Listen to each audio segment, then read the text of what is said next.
Ahí está. Bueno, como usted diga. Bueno,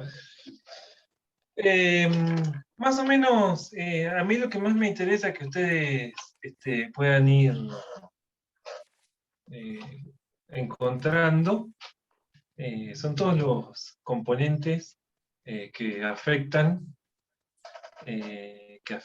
su profesión a la hora de preparar una clase, su profesión y su profesionalidad. ¿Está bien? Entonces, más o menos, algunas cosas que son factores más de tipo externo, hemos estado viendo, aquello que planteábamos, por ejemplo, para mí lo más dramático siempre son las cuestiones estructurales, ¿no es cierto? Porque son las cuestiones sobre las que menos control tenemos y sobre las que menos control elegimos tener. ¿Está bien? Por ejemplo, las condiciones laborales, las condiciones edilicias, la situación del alumno cuya familia no tiene un mango para adquirir el material, bueno, todo eso es muy importante a la hora de planificar, porque cuando nosotros preparamos una clase tenemos que tener en cuenta que a esos estudiantes es muy difícil. Entonces, para mí esas cuestiones, esos detalles, entre comillas, es muy importante que ustedes los tengan en cuenta, sobre todo en esta materia. ¿Sí? ¿Está bien? O sea, sobre todo para que ustedes enseñen ciencia social. Hoy vamos a ver un poco por qué es más difícil enseñar ciencias sociales que enseñar otras materias. ¿Sí? Bueno, y en ese contexto justo entra esos dos textos, el de Marx y el de Weber, y usted dice, ¿qué carajo tienen que ver estos dos tipos con mi materia? Bueno, hoy vamos a tratar de ir acercándonos a esa cuestión. Yo la parte de hoy, de la clase de hoy, que va a ser el punto de partida, y esos textos van a ser para el próximo encuentro del viernes, el punto de llegada, la había preparado sobre algo que desde hace más o menos unos 60 años son un problema para el docente, ¿cierto? Sobre todo desde Piaget y todas esas cosas raras. Vieron que Piaget siempre dice que uno no tiene que intervenir en el proceso de, en el proceso de construcción de conocimiento que está haciendo el estudiante o el sujeto que está aprendiendo, ¿no? Porque si Piaget dice, si uno interviene, lo guía, entonces uno no sabe si el tipo aprende o no aprende. Entonces, desde ahí en adelante, no sin cierta razón, pero desde ahí en adelante se ha empezado a ver o a observar siempre la labor del docente como algo más problemático que beneficioso. Entonces, yo preparé me he hecho fanático del PowerPoint a la fuerza con esto de las clases virtuales. Ahora tengo que encontrar acá donde comparto pantalla. Esperen que se me perdió. Yo preparé un PowerPoint. Me avisan cuando lo vean. ¿Lo ven ahí? Sí. Todavía no. Está cargando, profe. Bien. Ahora sí. Ahora sí.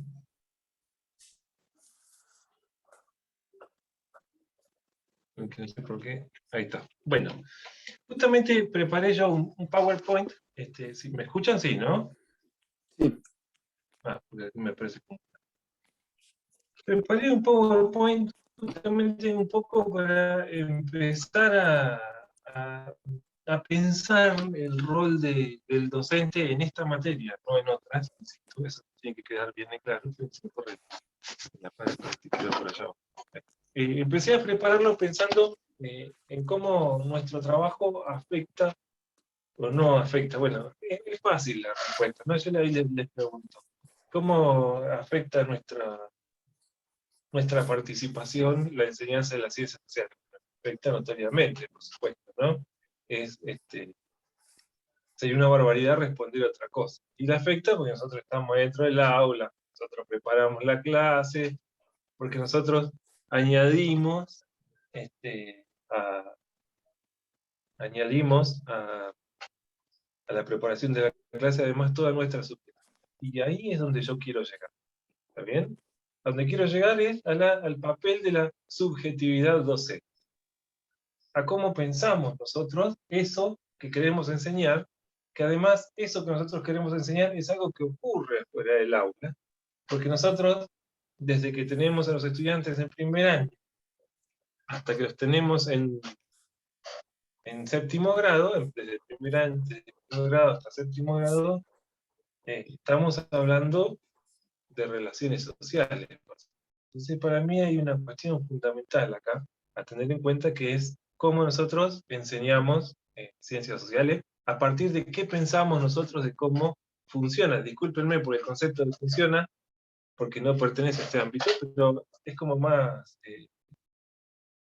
claro respecto de hacia dónde vamos.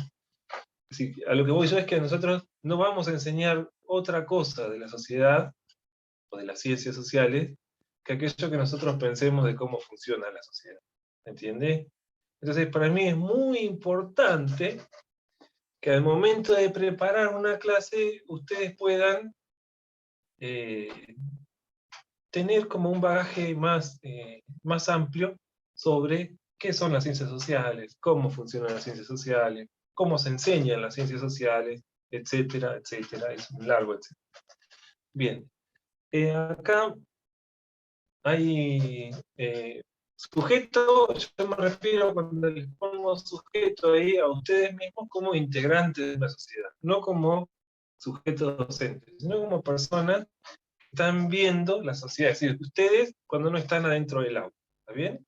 Y después esa relación que ustedes van a tener con su profesión, que es esto que yo les decía recién, es decir, cómo piensan ustedes la sociedad, qué elementos toman ustedes de la sociedad, etc.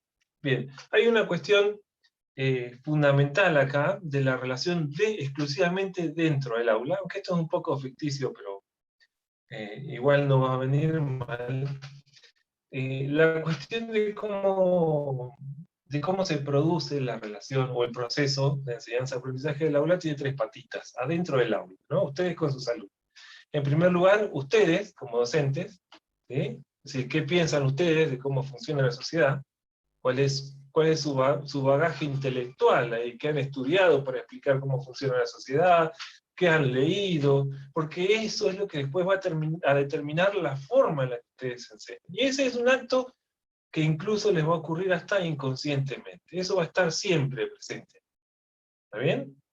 Bien, acá hay otra cosa, no es solamente los alumnos, ¿sí? No es solamente yo y los chicos con sus conocimientos previos, bla, bla, bla, sino ¿qué teoría psicopedagógica utilizo yo para enseñar? Es decir, ¿cómo pienso yo que mis alumnos aprenden? ¿Entiende? Es decir, por un lado, ¿qué pienso yo de la sociedad? Por otro lado, ¿cómo pienso yo que mis estudiantes aprenden? ¿Se entiende? Es decir, si yo agarro una rama más de curso idealista como la de Piaget, o si agarro una rama más de curso práctico como la de Vygotsky, por ejemplo. ¿Sí? Piaget, ¿por qué es idealista? Porque el tipo va explicando que los alumnos, o las personas en general, vamos saltando, como ustedes recordarán, de estadio en estadio. Es decir, tenemos una estructura de pensamiento de ese Piaget que vamos cambiando por otra más elaborada. Vygotsky no plantea eso. Vygotsky dice que las personas adquieren conocimiento y que ese conocimiento los lleva a adquirir más conocimiento. ¿Sí? Cuando habla de la zona de desarrollo próximo. Es decir, aprendemos las cosas, conocemos sobre las cosas para poder darle resolución a nuestra vida práctica. Entonces, uno es más práctico, el otro es más idealista. Y la tercera cuestión que nos aparece acá a la hora de planificar, de pensar el aula, es qué conocimientos vamos a trabajar. Depende de los conocimientos, depende de mis estudiantes, y depende de mí, esas tres patitas que están presentes, depende de todo eso, va a ser la forma en la que yo pueda llevar adelante la clase. Como ustedes saben, no siempre se ha enseñado de la misma forma, y estos tres elementos no han sido siempre tenidos en cuenta de la misma manera. Entonces, por ahí, como les decía yo hoy, más o menos a fines de la década de 1950, principio de la década del 60, se produce, hay como un corte, como un quiebre. Entonces la escuela cambia su forma de entender la relación entre estos tres objetos. ¿Sí? Hasta ese momento, hasta los 60, esto es una caracterización muy general, ¿no? El maestro era lo más que había, su modelo de enseñanza no se cuestionaba, ¿sí? El maestro hasta incluso ejercía, en Inglaterra incluso hasta más tarde, ejercía violencia física sobre los alumnos cuando los alumnos le representaban un problema. Los conocimientos, el alumno tenía que dar cuenta de que los había aprendido, no sabía muy bien para qué servía, pero eran conocimientos que el tipo tenía que saber sí o sí. Bueno, acá yo le ponía, esos conocimientos no atienden al proceso, es decir, no es que estamos construyéndolos cuando el alumno entra al aula, sino que el alumno tiene que dar cuenta de esos conocimientos. Bueno, y en ciencias sociales eran bastante básicos, ¿no? Es decir, la idea de nación, la idea de país, la cuestión de los límites territoriales, toda esa cuestión bien nacionalista. Bueno, y el estudiante era una cuestión de si podía o no podía, ¿no? Mi abuela, que era maestra, fue maestra hasta los 70, siempre que se cruzaba algún niño del pueblo que había sido su alumno, que ya era un hombre maduro, decía, no, ese era un cabeza dura, era alumno mío, y le daba con un caño. Bueno, entonces estaba basado en una limitación hasta biológica. Bueno, a este alumno le fue bien porque podía, y a este otro no, porque este no podía, no le interesaba la escuela, qué sé yo, bla, bla, bla. Pero más o menos hasta este momento hay un elemento que está negado acá. ¿Sí? Ese elemento que está negado justamente es el que más desarrollo tendría que haber tenido, que es el sujeto que aprende. Nosotros llevamos un libro al aula, practico, planifico una actividad, preparo los contenidos, todo para que lo prepare, para que el estudiante aprenda.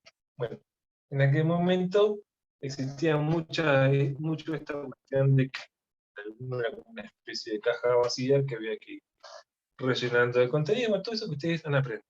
En la década del 60, o más o menos fines de la década del 50, se produce esa ruptura, ¿no? Aparece empieza a tener más visibilidad la obra de Piaget, aparece la obra de Freire, por ahí un poquito más acá, en los 70, aparece, irrumpe en la escena sociológica el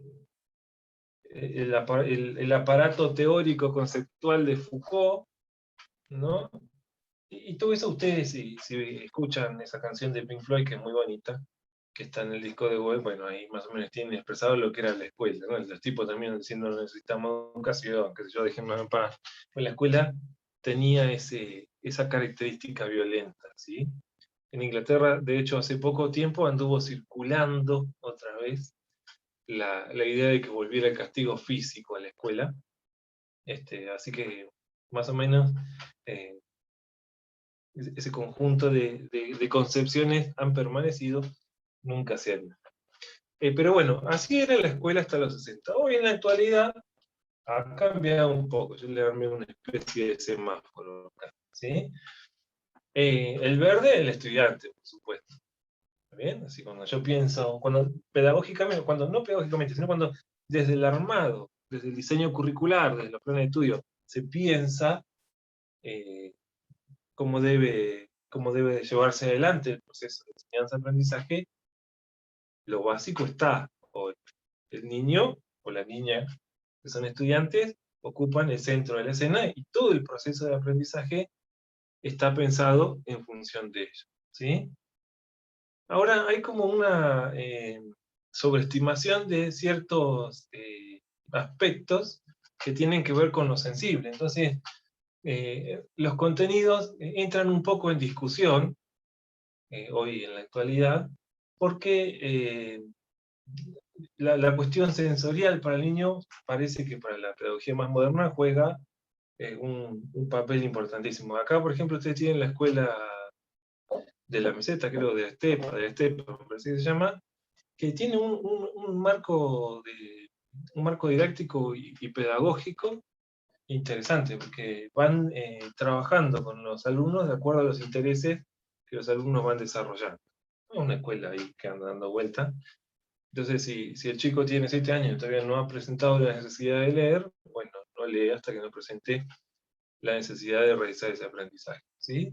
Eso a mí no, me parece un poco problemático, porque yo creo que, bueno, lo que les decía al principio, ¿no? Así, los conocimientos no, no son algo circunstancial en la vida de una persona, sino que son un elemento fundamental de supervivencia. Entonces, mientras más se demora, más lento se hace el proceso de aprendizaje, más tarda ese sujeto en adquirir estas cuestiones que son fundamentales para su. Bueno, pero esa es otra teoría. Y el problema está acá en nosotros, ¿sí? En general, el docente, desde el 60 por ahí en adelante, por más que haya ido cambiando la escuela, el mismo docente ha ido cambiando, por más que en la actualidad el docente acepte más su rol como asistente social que como educador, por más que haya ocurrido todo eso, el docente aparece en el aula, en esta pedagogía, como un efecto, como el elemento nocivo en el proceso educativo, ¿sí? Entonces ahí tienen ustedes un montón de argumentos. Si no leyeron, lean el capítulo 4 de Vigilar y Castigar, por ejemplo, donde hay un montón de Foucault, ¿no? Un montón de reflexiones en torno a cómo Foucault usa un concepto que para mí es extraordinario, no lo comparto, pero es extraordinario, que es la economía del cuerpo. Dice Foucault: al estudiante en la escuela, al obrero en la fábrica, se le enseña una economía gestual. Entonces dice, suena la alarma a las 8 de la mañana y todos los obreros van caminando para la fábrica. El profesor de matemática dice saquen una regla y todos los estudiantes mecánicamente sacan una regla, ¿sí? Entonces, el docente, dice Foucault, juega un rol altamente reproductivista, ¿sí? También un poco esta cosa está dando vuelta en Freire, pero Freire es más alineado con Piaget, quizá, cuando plantea esto de que el docente debe intervenir lo menos posible. Y bueno, y tienen ese librito de Rancière, que en el instituto es medio una Biblia, que es el del maestro ignorante, o por lo menos lo era antes cuando estaba Blanca, que dice que cualquiera puede enseñar, ¿sí? Bueno, no sé a ustedes qué les parece eso. Yo pienso que enseñar supone previamente la adquisición de conocimiento. Enseñar supone previamente saber dónde está parado uno para poder enseñar, para no terminar enseñando cualquier cosa. Y enseñar implica mucho, ahí sí estamos de acuerdo con Piaget o con Freire, implica mucho respetar el proceso de aprendizaje del otro, ¿está bien? Sus tiempos, sus conocimientos previos, etcétera, todo ese largo, etcétera, pero no es algo mágico que se produce, así como en el libro de Rancière del maestro ignorante. Bueno, esa es otra discusión. Pero hoy medio como que se ha dado vuelta la cosa, ¿no? Aquella escuela decimonónica había que destruirla, decimonónica, perdón, que decir que del siglo XIX, había que destruirla, pero esto, digamos, en términos de procedimiento, nos parece ser algo mejor, ¿está bien? No sé, nosotros tenemos que tender hacia una didáctica en los que estos tres elementos, el rol del docente, el aprendizaje del estudiante y los contenidos, estén cumpliendo un rol armónico y estén bien nivelados, ¿sí? Sin que el papel de uno pise a los demás y sin que el conocimiento termine resultando una cosa que se aprende porque sí, ¿está bien? Entonces, un poco a lo que vamos a apuntar es hacia ese espacio, a tratar de buscar un diseño. Ustedes, para mí, una de las cosas más importantes que van a tener que tener en cuenta es que yo ya se las dije, pero las repito, es que cada grupo de estudiantes que tengan es diferente. Entonces no les van a servir la fórmula, acuérdense. Si enseñar la materia, a veces sí, a veces no, probablemente. Pero si enseñar contenido de una forma, con un primer grado, les dio resultado, no quiere decir que al año siguiente les vaya a dar los mismos resultados. Entonces, por eso ustedes tienen que ir contemplando cómo van a desarrollar a la par estos tres elementos, ¿sí? Bien.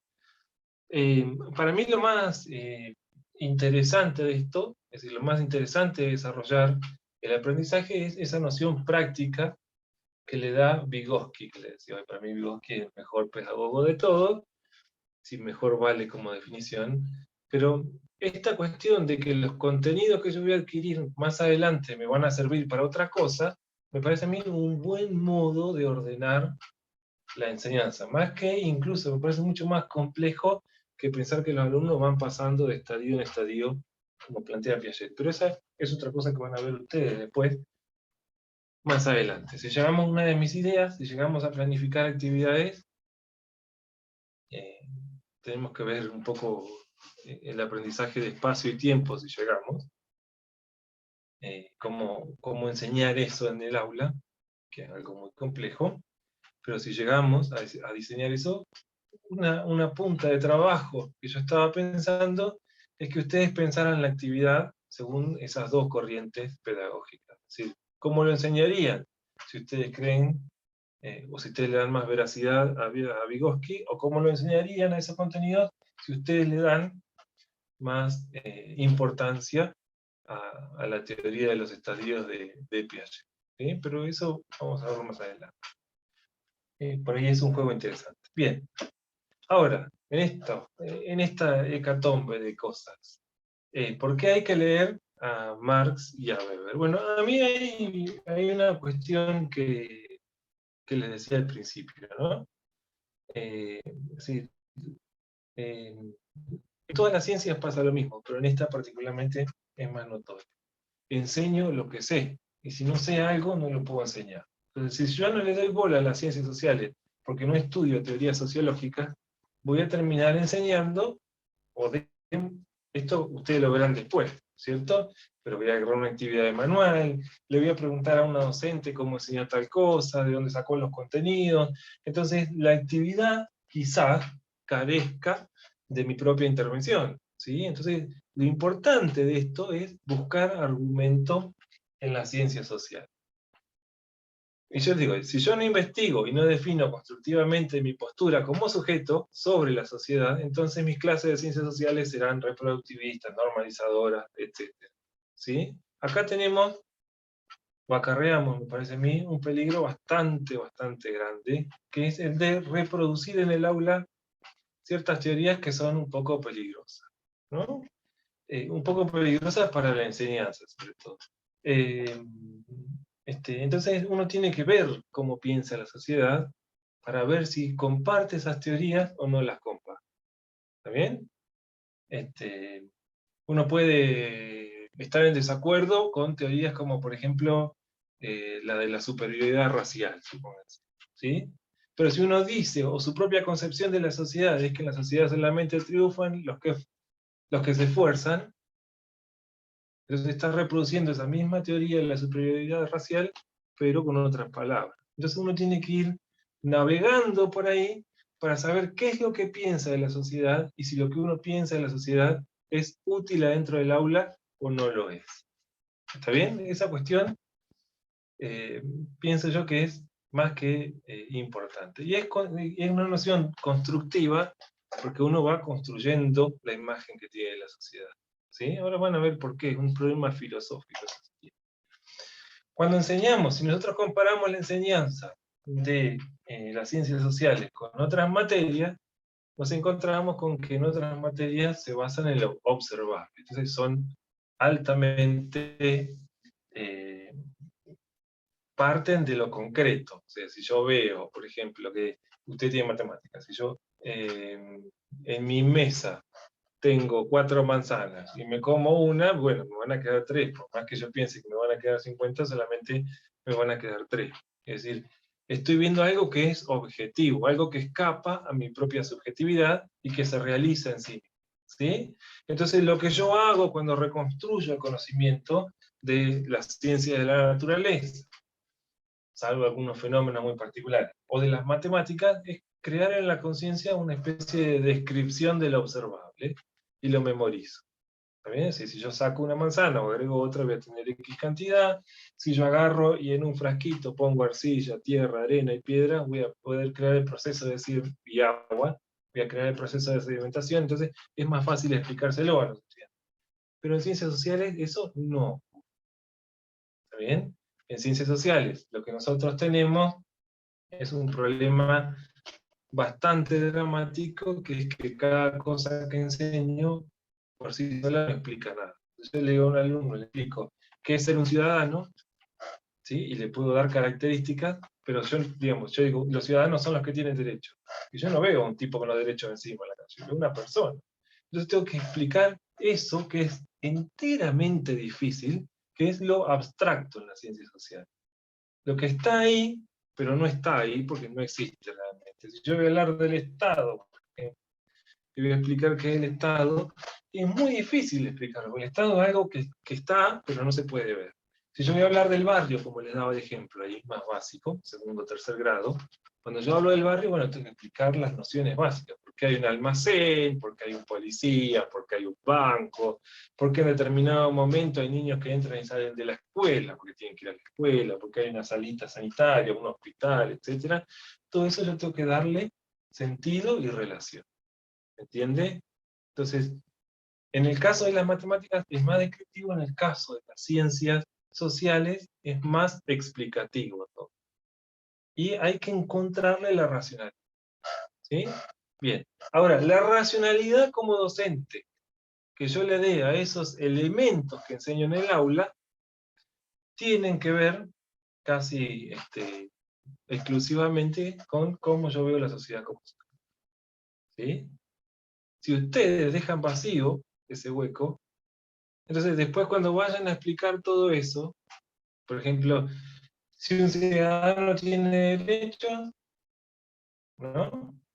Y supónganse, la salud es un derecho, ¿por qué no todos acceden a eso? Si un ciudadano tiene derechos y la educación es un derecho, ¿por qué no todos los niños acceden a la educación? ¿Sí?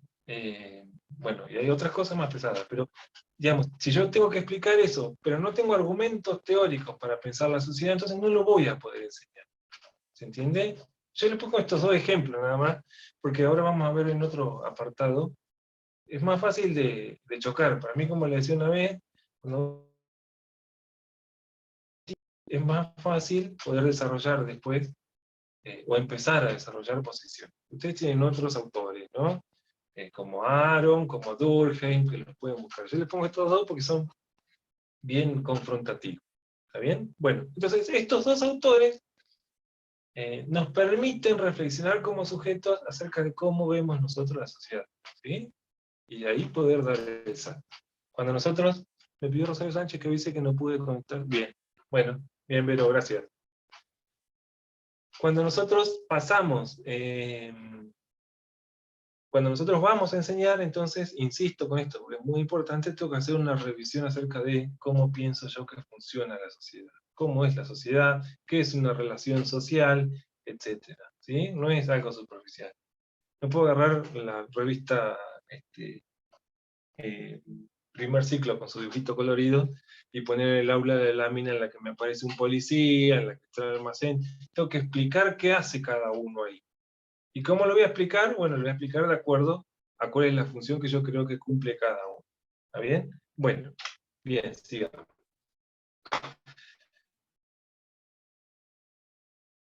Hay más elementos para considerar toda la teoría sociológica, pero básicamente lo podemos reducir a dos propuestas. Unos que dicen que la sociedad es conflictiva, las relaciones sociales son conflictivas, y otros que dicen que es armónica, es decir, que está todo bien. ¿Sí? Estos dos autores han producido una ruptura en cómo se ve lo conflictivo dentro de la sociedad y en cómo se ve lo armónico dentro de la sociedad. ¿Sí? Marx lo que les plantea es que en todas las sociedades se abre, como yo les decía al principio, sin decirles nada de Marx, en todas las sociedades se abre un conflicto por la existencia de la sociedad, y cómo va a sobrevivir esa sociedad. Y dice que esa lucha por sobrevivir ha ido cambiando a lo largo del tiempo. También plantea que las sociedades se han ido volviendo más complejas y que dentro de esa complejidad existe una división entre los que trabajan y los que no trabajan. En nuestra sociedad esa división está dada por aquellos que son los dueños de todo lo que se utiliza para producir y los trabajadores. Los trabajadores de lo único que son dueños es de su propio cuerpo, que se lo venden a los capitalistas que compran ese tiempo y ese esfuerzo físico por determinada cantidad de horas. ¿Sí? ¿Por qué hay conflicto? Dice Marx. Hay conflicto porque los trabajadores siempre cobran o perciben un salario que le paga el capitalista, que el capitalista lo fija, y que lo permite siempre mantenerlo al límite de la subsistencia. ¿Por qué le paga un salario tan bajo? Para asegurarse que el trabajador vuelva al otro día, se ve obligado a volver, o al mes siguiente después de cobrar el salario miserable. Lo engancha por ese lado, digamos. Entonces, como uno está, la existencia de uno está en riesgo, lucha contra el otro. Si el trabajador lucha contra el capitalista para obtener mejoras en sus condiciones laborales, y el capitalista, al contrario, lucha contra el trabajador para que el trabajador trabaje más y pueda pagarle menos él, y así ganar más dinero. Entonces, para Marx es un conflicto de clases. De un lado los trabajadores, del otro lado los dueños de la cosa. Para Marx la sociedad es un quilombo, ¿sí? Basada en ese conflicto. Weber, al contrario de Marx, plantea que existe un factor armónico, así que la sociedad está en la mayor parte del tiempo en calma, ¿sí? Y ese factor armónico para Weber está dado porque dentro de la sociedad todos compartimos un mismo ideal, ¿sí? Si todos aspiramos todos a lo mismo. ¿Qué es esa aspiración que todos tenemos, dice Weber? Esa aspiración que todos tenemos es la de la ganancia, ¿sí? Todos queremos ganar un poco más. Si ustedes lo quieren llevar a una lectura superficial marxista, diríamos todos queremos vivir mejor. Todos queremos que nuestra supervivencia sea mejor.